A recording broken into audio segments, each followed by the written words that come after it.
Hi, I'm Marty Nemko. There's a simple reason why many people have a hard time identifying the year's lessons learned. That is, they don't remember even the important things that happened. It may help to flip through your year's digital engagement calendar, your paper engagement calendar, or maybe even your sent emails. But what if you're not that thorough? Well, what pops to mind as your major events at work? Your major events in your relationships? Your major events in your recreation, in your volunteer work, in your spiritual life? Of course, you don't have to have an answer for all these. This is just we're trying to, tease out key events. Another rubric is time. Anything big happened to you in a morning, an evening, a weekend, on vacation? And we're talking about things that might offer lessons to be learned for moving forward to 2020. Yet another rubric is emotional. The moments you were, in 2019, happiest, saddest, angriest, most confused, and most contented. And finally, there's just the global direct approach. What pops to mind as the year's most significant moments? However you've identified the key events in your 2019, now it's time to identify lessons learned so you can boost your chances of a good 2020.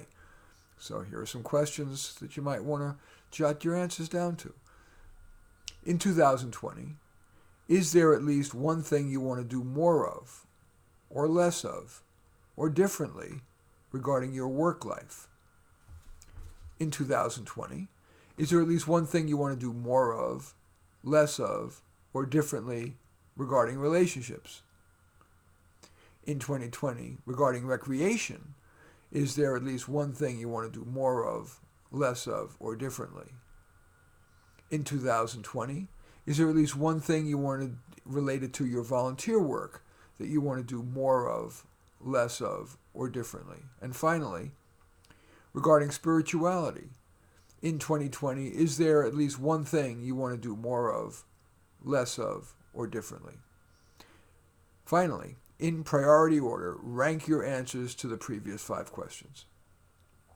Put that prioritized list in a place you're going to see all the time. Some possibilities: tape it to your desk, or onto the side of your computer screen, or on your refrigerator, or you can use it as your computer's background. There's a way to do that. Just Google Windows, if you're using Windows and text as background. You'll see there are apps that will enable you to do that. Or if you review your journal often, you can just write it in your journal. And if you want to invoke the power of peers, you might even post your list on your Facebook or other social media.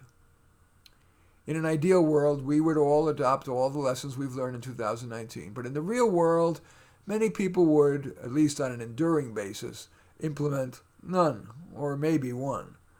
Want to try to beat the average? In any event, I thank you for watching. I am Marty Nemko. Feel free to give us a thumbs up, or if needed, a thumbs down. I welcome your comments, hitting the share button and sharing on your social media, and or subscribing to my channel. And in any event, I do thank you for watching. I am Marty Nemko.